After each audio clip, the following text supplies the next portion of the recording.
He's served us well from my home state of California. We're very happy to have him here. There's no one better to interview him than Andrea Mitchell, who of course is the Chief Foreign Affairs Correspondent and Chief Washington Correspondent for NBC News, and well known to all of you. I'll let you two take it away. Thank you. Thank you so much. Thank you. It's so wonderful to be back with Aspen Security. Wonderful to be with you, Chairman Schiff, and to be in person. And I see so many friends and colleagues here today, so thanks to all of you. Mr. Chairman, many of us, probably including yourself, were up all night given the election results. So I did want to start with, as we say, news of the day. And as you might expect, the results. Do we have to start with news of the day? Well, there's something to be said for getting it over with quickly. Let's just put it that way. So the results in Virginia, the closeness of the race in New Jersey, as we speak, still not officially called by us, although the indicators are fairly good, depending on mail-in votes. But when I left the air only about an hour ago, they still had only 85% of the results in. And so the analysis, given what is still outstanding in New Jersey, the counties, Essex and Bergen and a few of the others, are fairly positive if historic trends hold for Governor Murphy. But still, it was a 16-point victory in New Jersey for Joe Biden, a 10-point victory in Virginia. Terry McAuliffe did not put together the vote with suburban women, with young people, with black voters that Democrats need, certainly for the midterms. So the first question is just how much of a setback this is. And there's something of a circular firing squad already in the last 24 hours, but where do you assess the blame? Well, first of all, Andrea, thank you very much for moderating today. And it's wonderful to see you all again and to see you in 3 dimensions. What a treat to be back, and hope this is the first of a great many Aspen conferences in real person. In terms of how to put last night in perspective, look, I wish the results had been an overwhelming election of Terry McAuliffe in Virginia, and while I feel pretty confident that we're going to win the governor's race in New Jersey, I wish it were a more commanding win. What we are seeing, though, is a historic trend in which I think in every presidency since George Herbert Walker Bush, the incumbent in their first term has lost the governor's race in Virginia and New Jersey. So if we pull out New Jersey, that will be aberrant in a positive way. Nonetheless, we also had very large margins in those states in the presidential cycle, larger I think than previously, and so we plainly have a lot of work to do between now and the midterms. One of the things that gives me optimism about the midterms, though, is the historic trend in the midterms would also be for the party in power in the White House to lose seats. But that also depends on another historic trend which really didn't take place in the presidential cycle, and that is that the president had coattails and swept into office a lot of House members of the same party. That didn't happen in the presidential cycle. Joe Biden lost seats in the House. From my point of view, we've already had our correction in the House. And I think whoever wins the House in the midterms will not win it by very much. I think we'll continue to have a very narrowly divided House. But I'm betting on Democrats to be able to hold that because I think we have some of the most talented incumbents we've ever had and some of the most promising new challengers we've ever had. But it will be, I think, down to the wire. The last thing I'll say is I don't think it helped that we didn't get the infrastructure and the reconciliation bills done. That probably would not have been enough to make a difference in Virginia. And if we pull it out in New Jersey, it will be moot as far as New Jersey. But if it had been otherwise in New Jersey, that might very well have cost us a governorship. So. From my point of view, we should have gotten both of these 2 bills done a week or weeks ago, but I am confident we will get it done, and we'll have a very powerful, positive agenda to run on the midterms. Well, of course, historic trends, nonetheless, you have the smallest margins conceivable in the House and the Senate. So you're facing some real headwinds going into the midterms. And there are real implications for the January 6th investigation. I want to ask you about that in a moment. But first, just looking at these two elections and looking at the trends and the infrastructure bill and the reconciliation bill, do you blame the progressives for holding out on infrastructure? Do you blame Joe Manchin and Sinema? You know, who is holding it up? Yeah. I really don't put blame on the progressives, who I think have been pragmatic and are willing to vote for the infrastructure and the Build Back Better bills without perfect clarity on what happens in the Senate. And in fact, the progressive position has really been consistent with the president's own position. The challenge for us has been that we are nearly unanimous among the Democrats in the House and Senate, but near unanimity is not enough when you have a 50-50 Senate. We need absolute unanimity, and that's hard to come by in either party at any one time. And so, therein lies the challenge. And I think we'll get there. The sooner we get there, the better. But I more than understand the frustration progressives feel that why should two members of the Senate get a complete say in what direction the nation goes. So I understand the frustration. At the same time, we got to get this done. And I view these two bills not only as important in their own right, and when we do get it done, as a mammoth achievement, a New Deal level investment in the American people with a 50-50 divided Senate, and as a practical matter, a 50-50 divided House. That will be an astounding accomplishment. But I also view it, and I know this will be part of our discussion later, I view these two bills as really integral to the democracy agenda. At the end of the day, we have to show that we can deliver as a democracy. We're in a global competition in which the future of democracy is not assured at home or abroad. And part of making the case for democracy is showing it can deliver on the needs of the people. In terms of showing the case for democracy abroad, how does the refusal of the former president to concede the election and the events of January 6th, how did those events hurt our ability to make the case for democracy around the world? They're devastating to our efforts to make the case around the country. And indeed, if you look at our competition with China right now, China is extolling what it calls its model of delivering economic prosperity and delivering law and order. People should make no mistake about what that model is. That model is totalitarianism. But nonetheless, around the world, China is pushing its model. And it points to January 6th as Exhibit A, saying democracy doesn't work. People literally climbing the walls of the Capitol and beating police, and now a former president propagating a big lie about the election. If we persuade a significant number of our people, like the former president is trying to do, that we can't rely on our elections to decide who should govern us, then what is left but violence? We had a hearing today in the Intelligence Committee, an open hearing on domestic terrorism. One of the conclusions of the Director of National Intelligence is that part of what's fueling this rise in domestic terror is this claim about massive fraud in the last election. And I think members of Congress who are continuing to push out this big lie bear the same responsibility as the former president for undermining our democracy. And it's weakening our democracy at home because it's breeding a belief among the American people that our elections can't be relied upon, but it is also, I think, strengthening the case for these dictatorships around the world that the American model of democracy doesn't work anymore. Do the elections in New Jersey and Virginia, at least the closeness of the election by a complete unknown in New Jersey, and the success in Virginia, give Republicans a new model of how to accept the endorsement of Donald Trump, hold him at arm's length, and enhance his ability to remain a force in Republican politics? Or is it the opposite? I think it's going to be very difficult for Republicans to walk that line in the midterms. They walk that line by walking away from the president in these governor's races.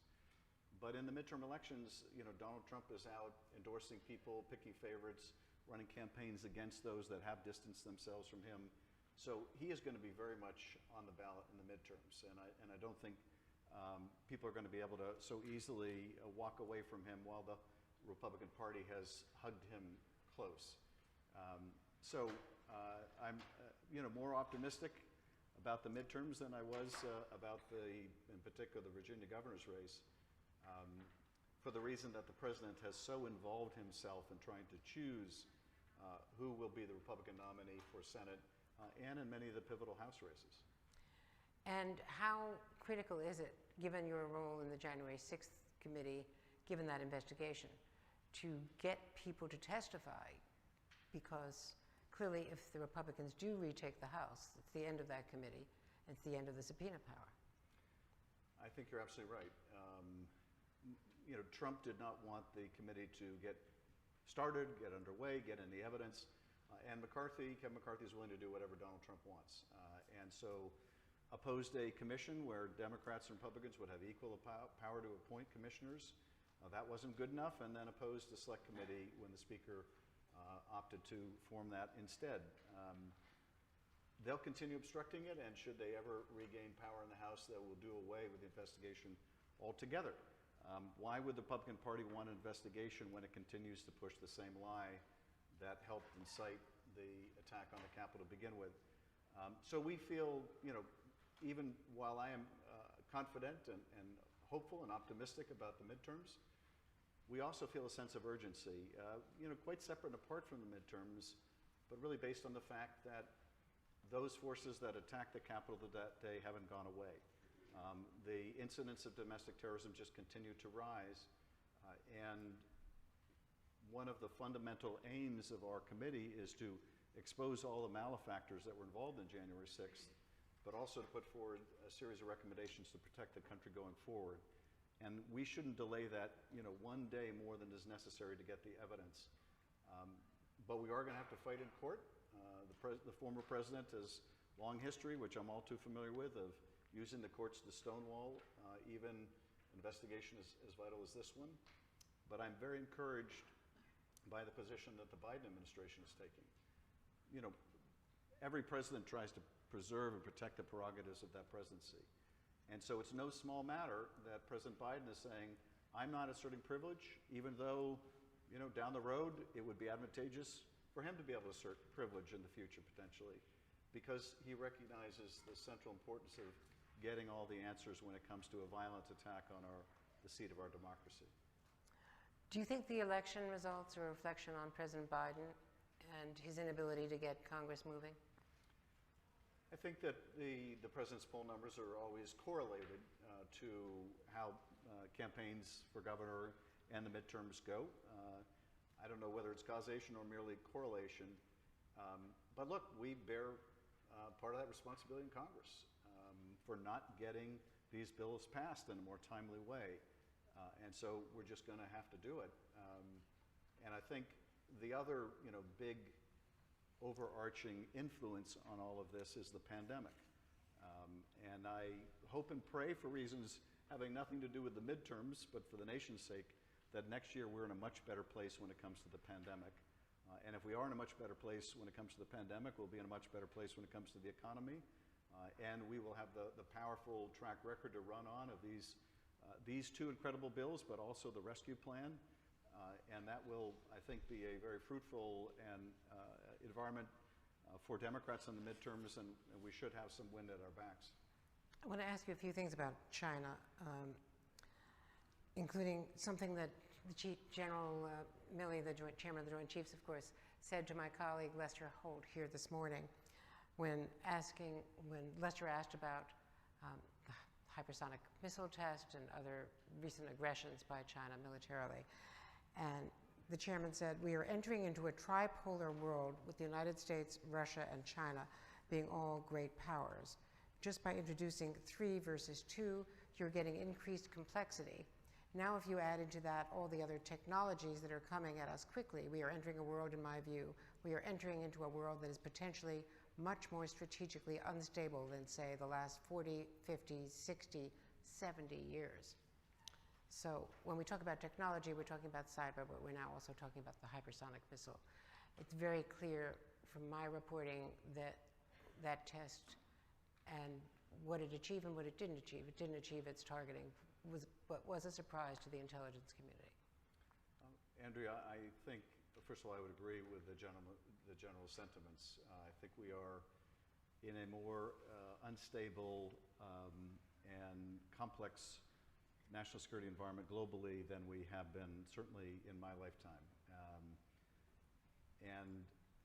In terms of China's role in that instability, China is an incredibly worthy rival, potential adversary across every domain, land, sea, space, cyber, technology, economically, developmentally, and every otherwise.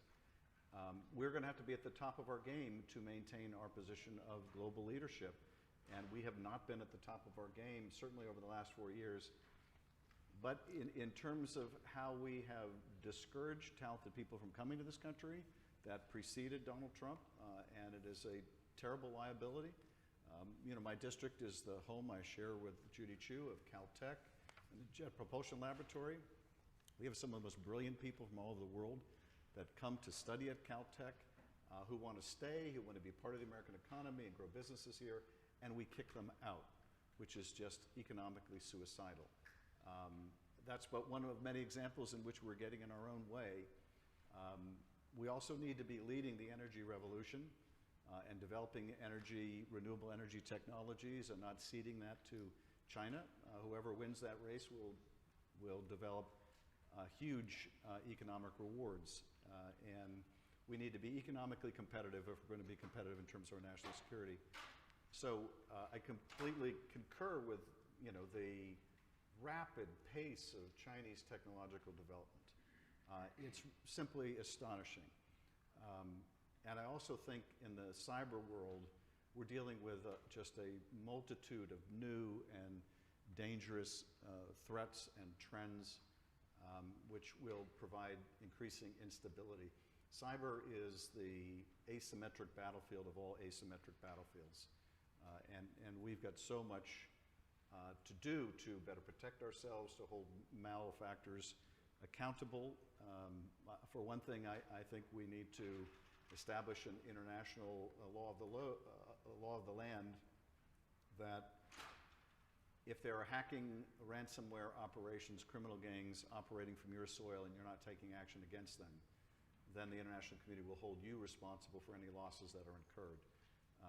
That needs to become a staple, I think, of international law, in addition to the other cyber deterrents that we can provide. The Pentagon today, in a new report, said China could have 700 nuclear warheads by 2027, possibly 1,000 by 2030. What do you think China's goal is? I think their goal writ large is to move expeditiously in a very radically different direction that President Xi has moved China in, which is no longer looking inward, no longer defensive and insular, but rather looking outward at the rest of the world and wanting to be a global peer in every domain and a global power. And I think China views having a much larger nuclear force and deterrent as part of cementing its standing as a truly global power. Let's hope it's not more than that. But I think that's what's really driving it. China has engaged in a lot of aggressive acts, including saber rattling towards Taiwan, verbally and militarily. Should the United States defend Taiwan if attacked or invaded? I think we need to be much clearer about our obligation to defend Taiwan. And I also think that we need to help provide Taiwan with a wherewithal where it can defend itself, knowing that Taiwan, if China is determined, is ill-positioned to defend. Nonetheless, Taiwan can raise the costs on China of any military effort. We also, I think, need to work with our international partners to make it abundantly clear to China what a significant cost it would pay were it to use force to try to invade and take over Taiwan. I am deeply concerned about what lessons China apparently has learned from Russia's invasion of Ukraine, Russia's continued occupation of Ukraine, and that unless we can establish a stronger international deterrent, then China and Russia will feel that in this century it is once again permissible to remake the map of the world by dint of military force. So I don't know that I have the best way to articulate the defense posture vis-a-vis Taiwan, but I think probably less ambiguity is better than more ambiguity, and I also think that we need to work on equipping Taiwan, Ukraine, and other allies to raise the costs on any adversarial power that means to use military force to remake the map. And how do we signal to China the price they would pay? I think in a couple ways. I think we do so in our private discussions with China so as not to seek to embarrass, but also in our work with our allies to make it clear that we are united with our allies around the world and in the region, and that the economic consequences would be too great for China to bear. That, I think, may be the most effective deterrent.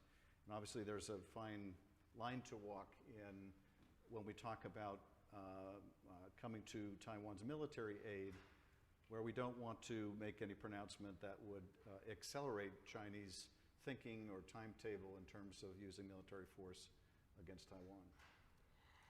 And Iran, there's confusion today about what happened in the Gulf of Oman with an incident, but beyond that, if they do not return to the negotiating table this month, as has now been suggested,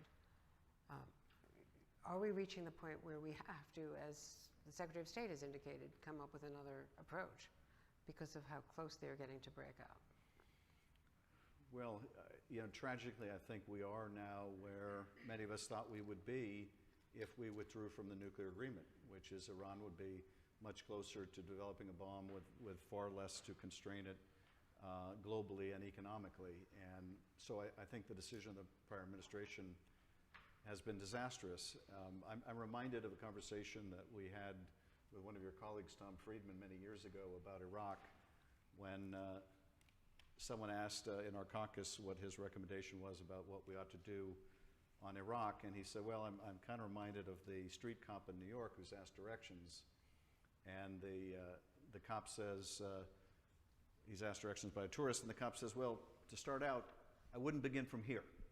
And it's very hard to say where we ought to begin with Iran because things have proceeded in the wrong direction for so long. But I think that if we can't get Iran through negotiation back to the table in the JCPOA, then we're going to have to, once again, really ramp up sanctions and get the international community together as we once had the international community together. And reassembling that will be difficult because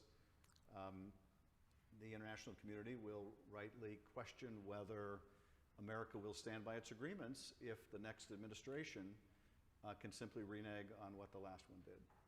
I want to ask you about the Havana Syndrome, which has had a huge morale impact on our intelligence personnel and our diplomats. Are we any closer to discovering what kind of microwave-directed energy, what kind of device could be causing this, and attribution? I would say that we are marginally closer. I don't feel that I can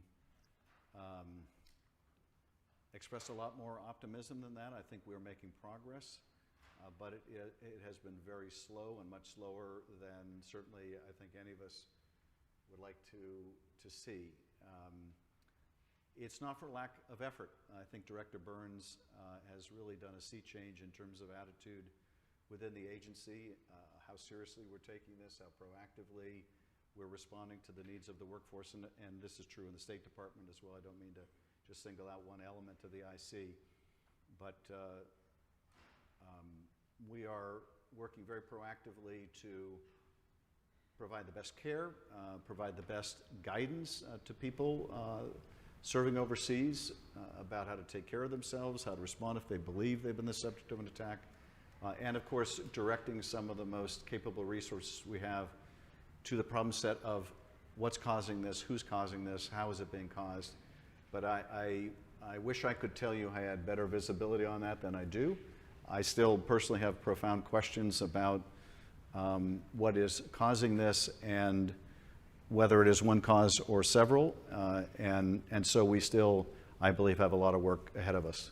Do you think it is something that some have suggested that it could have started as surveillance, routines collection, that has now become weaponized?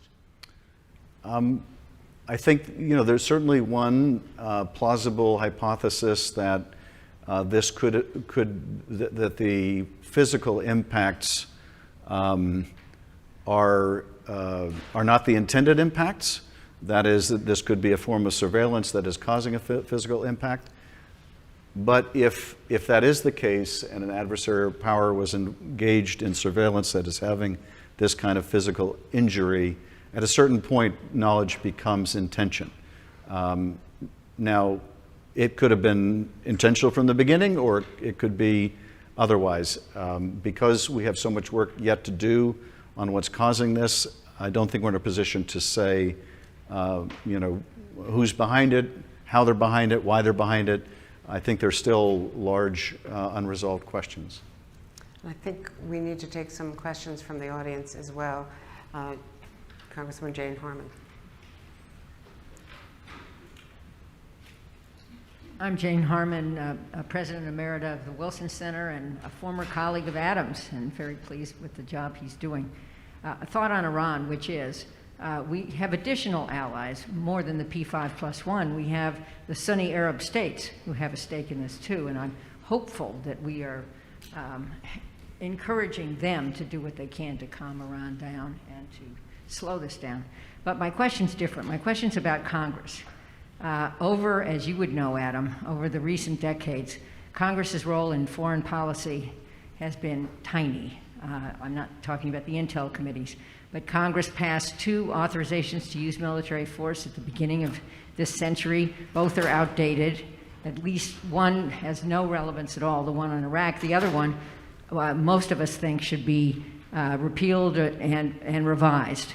Will Congress have any appetite to re-engage as a partner in foreign policy, as Joe Biden did when he chaired the Senate Foreign Relations Committee, given the fact that most people think the loss in Virginia, for example, was based on Terry McAuliffe's failure to focus on the economy, the pandemic, and education, local issues?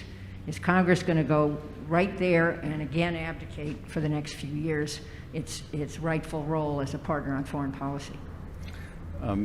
Jane, thank you for the question, and thank you for your many years of service.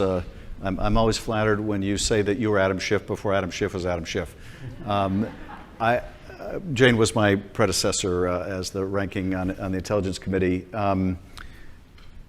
I think there is that appetite, and Chairman Meeks has been organizing a working group of which I'm a part to propose a new AUMF as a way of phasing out the 2001 and doing away with the 2002. I introduced a bill on the subject many years ago that sought to repeal and replace the existing authorizations. I tried doing that during the Obama administration without success, and found, frankly, that while President Obama favored repealing and replacing those prior authorizations, he wasn't willing to care more about it than Congress.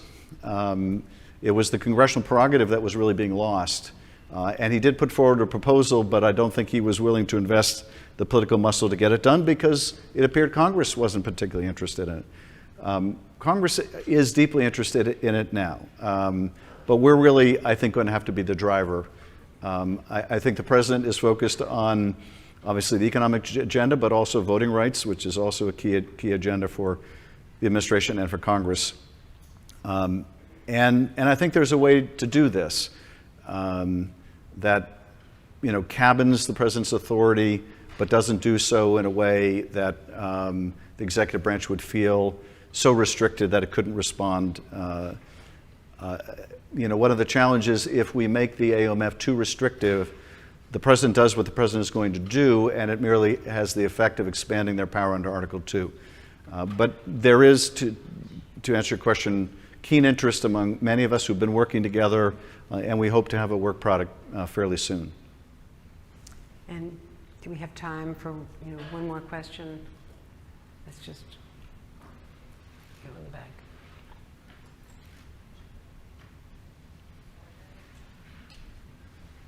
Congressman, thank you so much for joining us today. You were speaking earlier just kind of to your colleagues and things of that nature, and how you guys are fostering kind of new blood and bringing new people in, and how excited you are for 2022 and the midterms and what they're going to look like. Can you elaborate a little bit on what you guys are doing? I would like to hear from both parties what you guys are doing to bring in new blood, especially into Congress. I know right now we're kind of seeing our Senate, quite frankly, age out, and I think that that's kind of a big issue that we're seeing with Joe Manchin blocking, the infrastructure package. So if you could elaborate on that, I'd love to hear from you. Thank you. Just notable that there was a real decline in the young vote yesterday. Yeah.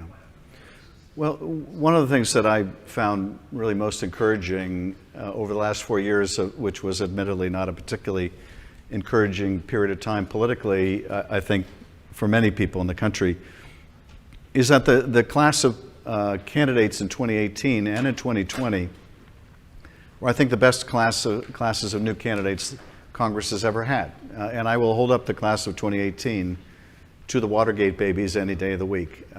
And in the same way, I believe that after 9/11, people chose to join the service to protect the country. After people saw what the prior administration was doing to tear down so many of the institutions of our democracy, people stepped forward to serve in a different way by running for office. And not surprisingly, a lot of those people in the class of 2018 are veterans of the armed forces, veterans of the State Department, veterans of the intelligence community, and that was their new way to serve. Now, of course, a lot of them were not in those categories, but they're now household names, truly talented, many very young, that have, I think, breathed a lot of new blood into the Congress. The class of 2020 got wiped out because there was a downward drag on the ticket that in the Democratic Party and the Republican Party we didn't see coming. And that was a terrible tragedy because the class of 2020 was, in my view, the Democratic class was every bit as good as the class of 2018, except their timing was lousy. And from what I'm seeing so far of those that are testing the waters, and a lot of it is still uncertain because of reapportionment this cycle, the incoming crop of people running for office is also quite extraordinary. So I don't know that I can say this is the product of organized outreach so much as people really stepping up on their own.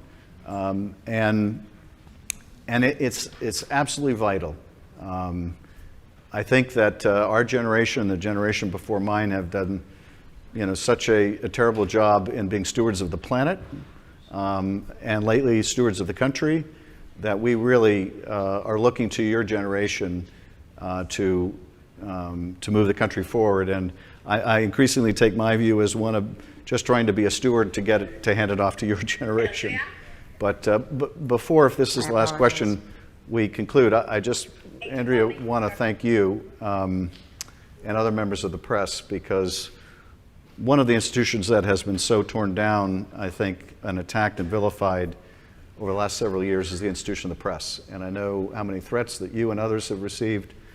And I think that you have held each president to the same standard, which has been a challenge in the last 4 years. And I'm grateful to all the members of the press, because our free and open society really depends on a vigorous and free press. And I know it's been an equally challenging time for you all, and I wanted to take this opportunity to say thank you to you. Well, thank you. And from what we read in your New York Times bestseller, Washington at Midnight, you and your family have suffered disproportionately for your public service beyond measure. So thank you. Thank you. Thank you, Roger. Thank you.